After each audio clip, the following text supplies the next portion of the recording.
E em entrevista à CNN Brasil, o senador Alessandro Vieira, do MDB, informou que depois do recesso parlamentar quer coletar assinaturas para a criação de uma CPI no Senado sobre o caso do Banco Master. A comissão parlamentar de inquérito, e é por isso que eu defendo a comissão parlamentar de inquérito, ela tem positividade, ela é um direito da minoria. Então você tem ferramentas para tentar ultrapassar essa barreira. E o objetivo com uma comissão parlamentar dessa é botar luz nos fatos. Ninguém está condenando previamente a doutora Viviane, o ministro Alexandre, ou quem quer que seja.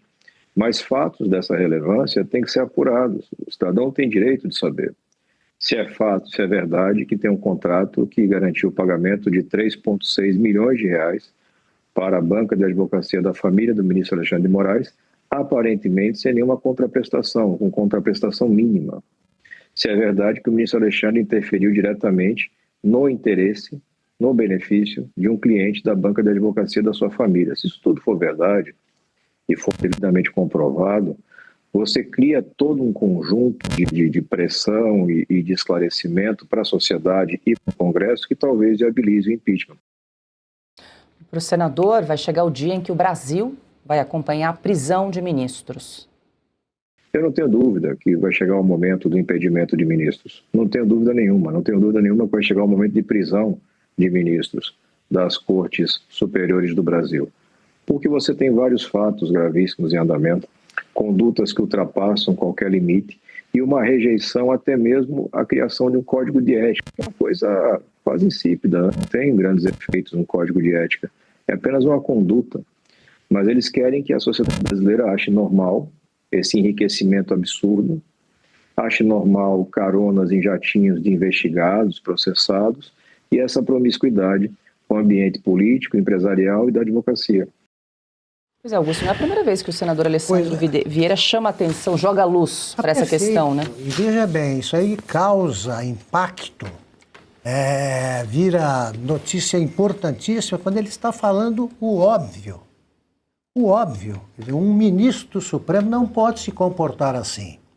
A força do Supremo é moral, é uma força moral. Se ele for desmoralizado pelos próprios integrantes, ele não tem força nenhuma. E não pode continuar julgando os outros, eles se metem em tudo. Aliás, eu pergunto, o que ele tem a ver com o Banco Central? Aliás, tem tentado interferir nisso aí também o Tribunal de Contas da União. Não tem nenhuma outra conta para procurar suspeita. Quer saber do Banco Central o que aconteceu com o Banco Master? Por que eles não vão procurar o buraco mais embaixo, que interessa? Então é a mesma coisa que está dizendo, né? Nessa CPI vão aparecer os caras do Tribunal de Contas que se meteram nisso e certamente o Moraes vai ter que se explicar. Pressionaram sim o Banco Central, como eles sempre pressionaram. Agora, o Lula atribuía ao Roberto Campos Neto, quando era presidente do Banco Central, todos os pecados passados, presentes e futuros do Brasil. E todos os problemas. Agora me aparece uma história dessas e vai ficar por isso mesmo? Mas não vai ficar mesmo.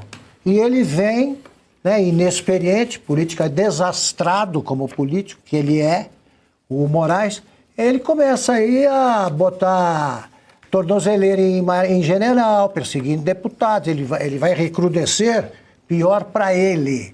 Porque o Brasil está cansado e já não tem medo de dizer que esse contrato feito pela mulher dele é, no mínimo, imoral. Imoral, no mínimo.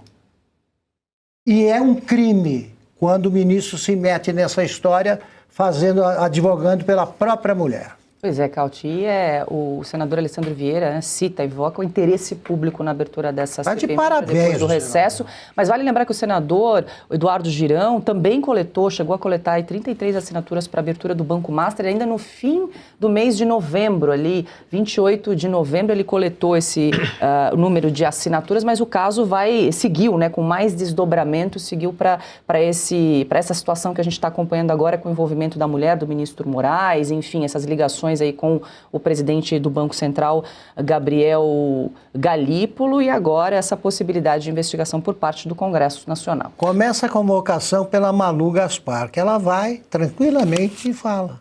Não, de novo, se a Malu Gaspar estiver divulgando notícias falsas, por que o ministro não atua como atuou contra todos os seus adversários políticos de forma truculenta, né? De novo, tem um inquérito das fake news onde colocaram mundos e fundos, vários jornalistas, por que não colocar também ela? Então, evidentemente, alguma coisa eles têm a temer. Agora, por outro lado, o Brasil já está farto da corrupção e desse tipo de comportamento nas cortes superiores. O senador, ele justamente não falou só do Supremo Tribunal Federal, ele falou de cortes superiores, porque há poucas semanas estourou outro escândalo de vendas de sentenças no Superior Tribunal de Justiça. E agora temos esse comportamento do ministro Moraes, e lembramos, também do Dias Toffoli, porque foi ele que decretou o sigilo total do Banco Master, depois de uma viagem num jatinho com os advogados do Banco Master. Não, assim, vamos lá, né? É óbvio que temos um problema. O próprio Dias Toffoli foi ele que criou o inquérito das fake news e que censurou a Cruzoé, inclusive o Dr. Marcílio era advogado, no caso do amigo do meu pai,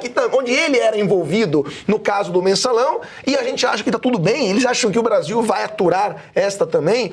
Não, todas as ditaduras, elas sempre começam com a truculência e terminam com a corrupção. Sempre começam com ditadores querendo e terminam, né, degringolam e acabam se tornando um escândalo de corrupção, né? Não é muito diferente daquilo que a gente está vendo agora. Começou com a truculência de prisões arbitrárias, censuras, bloqueios de contas, e agora está terminando, está degenerando numa corrupção, né, que nem tem mais vergonha de esconder, não tem nem mais o pudor de esconder. Agora, só terminando também essa questão da CPI, é necessário, obrigatório, é fundamental saber o que aconteceu, até porque a gente aqui, falamos nos últimos anos do escândalo do Petrolão, maior escândalo da história do Brasil, foram mais ou menos 30 bilhões de reais roubados da Petrobras. No Banco Master, sozinho, foram 41. Ou seja, o Banco Master sozinho é um rombo superior ao Petrolão inteiro, à Lava Jato inteira. Então é óbvio que... E na Lava Jato tivemos processos, prisões, tivemos dinheiro que foi encontrado em várias contas, repatriado.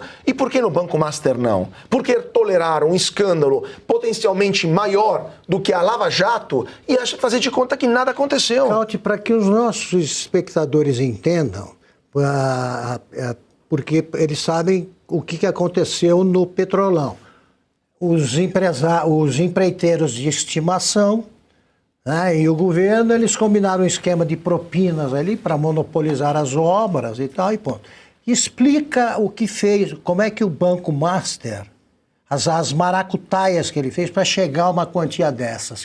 O que era? O que eles fizeram? Capacidade de síntese. Precisaríamos de uma hora para falar. Mas rapidamente, o Banco Master, um banco surgiu do nada, que foi entregue a um sujeito chamado Daniel Vorcaro, que tinha zero experiências de gestão bancária, não tinha nenhum tipo de, nem preparação acadêmica adequada para isso. Deram um banco para ele, ele começou a oferecer aos poupadores, às pessoas físicas, títulos com rendimento muito superior àquilo que o resto do mercado oferecia. Ou seja, se você ia no Itaú, emprestava dinheiro para o Itaú, deixava o dinheiro na conta do Itaú e recebia 97% do CDI, que é mais ou menos a Selic, o Banco Master te dava 130%, muito mais. De quanto tempo para cá? 2019 até 2025. Começou a captar muito dinheiro e esses papéis chamados CDBs, qual que é o ponto? Qual que é o que muda em relação ao resto? Eles são garantidos pelo Fundo Garantidor de Crédito, que é um grande fundo pago pelos todos os bancos do Brasil que colocam esse dinheiro como um seguro, né? Ou seja, se um banco quebrar, todo mundo paga uma pequena quantia para evitar que o sistema acabe colapsando.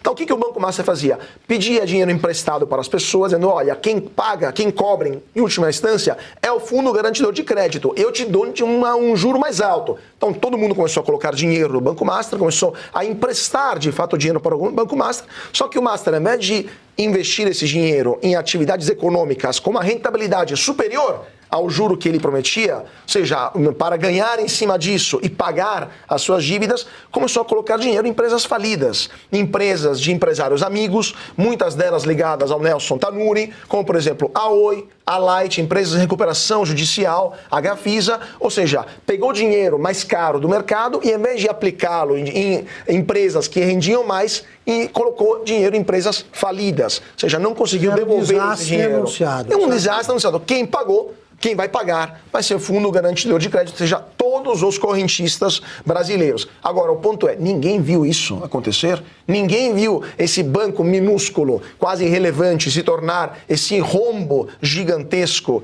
no Fundo Garantidor de Crédito. Onde estavam os órgãos de controle? E por que, essa grande pergunta, por que o Banco Master se tornou o patrocinador oficial de todas as viagens de luxo dos ministros do Supremo Tribunal Federal e de outras cortes superiores em Londres, em Nova York, em Paris, em Roma? Por que ele bancou essas festas de arromba lá em Brasília? E por que ele se tornou um grande amigo íntimo das pessoas que deveriam fiscalizá-lo? Esse que eu acho que foi o grande diferencial, ele ter focado, investido no tráfico de influência. Basicamente o relacionamento dele com políticos, com ministros, com bancas de advogados caríssimas. Eu vou até pedir para a nossa produção exibir a capa assinada aí pelo Augusto e pelo Carlo Cauti desta semana. O Cauti revisitou, né, o histórico do Daniel Vorcaro, que é o fundador do Banco Master. A gente vê ali que não tem nada de garoto prodígio no mercado de investimentos. É um cara que realmente investiu em relacionamentos, né, networking, com tribunais superiores, com advogados e políticos poderosos. Está aí, então, a nossa última edição da Revista Oeste. Convido você que está nos acompanhando a revisitar, que essa edição, essa reportagem está realmente espetacular. Não, o que dá desgosto, Paulo, só para terminar, é que esta pessoa que roubou milhões de brasileiros, inclusive aposentados públicos, a gente depois na matéria fala disso, foi tratada como um herói nacional, como um exemplo de empreendedorismo, ganhou prêmios de empresário do ano, banqueiro prodígio, é o futuro do sistema bancário brasileiro. Essa pessoa que estava roubando milhões de pessoas, estava pagando contratos absurdos, esposas de ministro do Supremo, era exaltado como a nova cara do empreendedorismo no Brasil. E depois, esse é o resultado. Um Ike Batista sofisticado. Jovem, né? 42 anos. Marcília, só voltando ali ao que disse o senador Alessandro Vieira, ele fala em possibilidade de impedimento do ministro, impeachment de ministro do Supremo. Agora, só para a gente entender, tem mais de 90 pedidos aí que repousam na gaveta do presidente do Senado, Davi Alcolumbre, e hoje com aquela liminar do ministro Gilmar Mendes, que está valendo ainda, pelo menos parcialmente, também foi fatiada, né, essa decisão liminar, são necessárias 54 assinaturas para abertura de um processo de impeachment contra ministro. É isso? Hoje que está valendo, né? É isso, está valendo esses 2/3, né, para a abertura. Então, o Moraes já está blindado pelo Gilmar, que acha que ele, Moraes, é a fortaleza moral do STF, como mencionou ontem. Então a gente tem aqui um problema sério também para que o impeachment siga adiante, porque o Gilmar tem não só essa liminar na mão, como uma promessa do Senado de que o Senado fará uma nova lei do impeachment que agradará ao Gilmar. Então, uma lei de impeachment feita pelo Senado, que agrade ao Gilmar, a gente pode saber que é uma lei que não é de impeachment, é uma lei anti-impeachment. Agora, Marcílio, esse caso aí é diferente, né? Eles vão ter que lidar com um negócio muito evidente. Qualquer pessoa entende que se você oferece para uma advogada medíocre um dinheiro desse, você está induzindo a uma ilegalidade, né, a decisão de qualquer órgão que queira agir seriamente no governo. É muito grave esse negócio de pressionar o Banco Central para que um ladrão continue roubando esse dinheiro, que mencionou o Cauti. Quer dizer, até agora, nenhum ministro nenhum senador tinha falado com a clareza com que se expressa no momento o Alessandro Vieira. As coisas têm de mudar, porque a gente percebe aqui, tá, no chat, na audiência, que o povo está interessado nisso, foi muito explícito. É normal isso aí. O cara, quando começa a roubar impunemente, não acontece nada, aí ele vai ficando distraído. Eles deveriam ser mais cuidadosos, porque se trata de uma negociata. Não tem outro nome. Estou sendo gentil. Então eu estou muito esperançoso nisso para ver se o Brasil recupera a vergonha na cara. Eu também, Augusto, e até porque uma CPI, uma CPMI, seja o que for, veja, o impeachment, ele é ali, enfim, a cereja do bolo, mas toda a visibilidade que uma CPI dá ao fato já é uma punição em si. Já levanta a poeira, já tira debaixo do tapete todos os absurdos, irregularidades, ilegalidades e crimes que eventualmente ali foram cometidos. Então depois o que vai se fazer com isso, né? O que vai resultar, enfim, naquilo que se levantou é uma outra história. Mas nós temos acesso aos absurdos, já é suficiente. E mais, os ministros do STF, os demais ministros vão olhar para isso e falar assim, bom, o próximo sou eu, porque pode ter certeza, esse não é o Master, não é o único cliente do escritório da esposa do ministro Moraes, e nem esse escritório é o único escritório de esposa de ministro, seja do STF, seja dos demais tribunais superiores. Eles cuidam de vários processos em tramitação, o escritório. Diversos. Então eles vão olhar para isso e falar assim, bom, se a moda pega, né? Se o pessoal começa a fazer CPI, se o pessoal começa a abrir a caixa de Pandora, bom, é melhor então a gente tomar cuidado. Então talvez a existência da CPI em si já seja importante o suficiente. Exatamente. Marcília, mais uma pergunta aqui. Qual o crime, o possível... Agora eu vou aproveitar, né? Possível crime praticado pelo ministro Alexandre de Moraes. Muito se fala em advocacia administrativa, previsto no Código Penal. Esse seria um deles? Tem mais? Olha, esse seria, sem dúvida alguma, um deles, né? Se o ministro Moraes está advogando, né, para alguém, sendo ministro, isso é um crime. A gente está diante de uma advocacia administrativa. Agora, isso pode ser pior. Né? Isso pode ser ainda pior, porque se o ministro Moraes, é claro, a gente está aqui conjecturando, mas se o ministro Moraes solicitou ao Galípolo alguma vantagem indevida para a sua esposa, isso chama-se corrupção passiva. Exatamente. E está no artigo 317 do nosso Código Penal. Então, é bom a gente avaliar bem... É que é difícil provar isso aí, né? É difícil provar. Por isso a CPI precisa fazer o seu papel, ou... O Galípolo precisa vir a público e mostrar, repito, essas mensagens, até porque se ele tem uma mensagem que o constrange, e essa foi a informação dele, disse ele aos interlocutores que estava constrangido pela abordagem do Moraes. Se o constrangimento dele é porque essas mensagens solicitam alguma coisa indevida, e ele não disser isso a público, ele também comete um ilícito, que é o da prevaricação. Ele cumpre uma função pública. E se há alguma vantagem devida solicitada a ele não expor o abuso, a ilegalidade, ele é que é a pessoa a cometer o crime. O Milor tem uma frase boa, mas é um pouco exagerada. Ele fala assim, enriquecimento ilícito. Mas existe enriquecimento lícito? Ele está exagerando porque tem gente que enriquece ilicitamente, mas... Esse tipo de enriquecimento, uma advogada que de repente passa a ter na conta bancária 200 e tantos milhões e tal, esse enriquecimento é ilícito. Se eu chegar para vocês e dizer que estou fazendo um trabalho que vai me render 3 milhões e 600 mil por mês, vocês podem me prender, mesmo que eu esteja escrevendo 100 anos, o novo 100 anos de solidão. Pode me prender, porque não tem explicação. Não tem explicação, nada vale isso. Nada vale isso, é um prêmio da loteria, mais que a Mega Sena. É um absurdo que ela ganhou.